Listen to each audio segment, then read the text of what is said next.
Hello বন্ধুরা, আজকে তোমাদের নতুন একটা রেসিপি করে দেখাবো। বাটা মাছের ঝোল সজনের ডাঁটা আর আলু দিয়ে।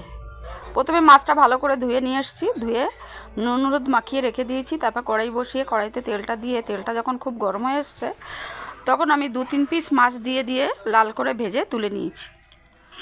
তুলে নেওয়ার পরে ওই তেলের ভিতরে দিলাম লম্বা লম্বা করে আলুগুলো কেটে রেখেছিলাম, আলুগুলো দিয়ে দিলাম, দিয়ে লাল লাল করে ভেজে তুলে নিয়েছি।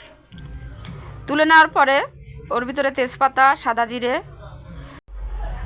তারপরে দিলাম নুন, হলুদ, লঙ্কার গুঁড়ো, একটু জিরের গুঁড়ো দিয়ে কিছুক্ষণ নাড়াচাড়া করার পরে তারপর আমি পেস্ট করে রেখেছিলাম যে মশলাটা, সাদা জিরে, একটা তেজপাতা, আদা, রসুন, কয়েকটা শুকনো লঙ্কা, পেস্ট করা মশলাটাও ওর ভিতরে দিয়ে দিলাম। দিয়ে কিছুক্ষণ কষানোর পরে, কষানো থেকে যখন তেল বেরিয়ে এসছে তখন আমি পরিমাণ মতো জলটা দিয়ে দিলাম।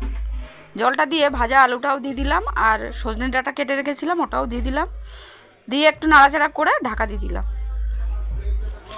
ঢাকাটা দিয়ে 5 থেকে 7 মিনিট বাদে উঠিয়ে, ঢাকাটা উঠানোর পরে দেখি আলু সিদ্ধ হয়ে গেছে। আলুটা সিদ্ধ হয়ে যাওয়ার পরে মাছটা দিয়ে আর একটু ঢাকা দিয়ে দিলাম।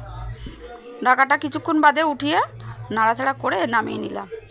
আজকের এই মাছের ঝোলটা তোমরা বাড়িতে করে খেয়ে দেখো, কেমন লাগে কমেন্টে জানিও। আর মীরা কিচেন চ্যানেলটাকে সাবস্ক্রাইব করে দিও।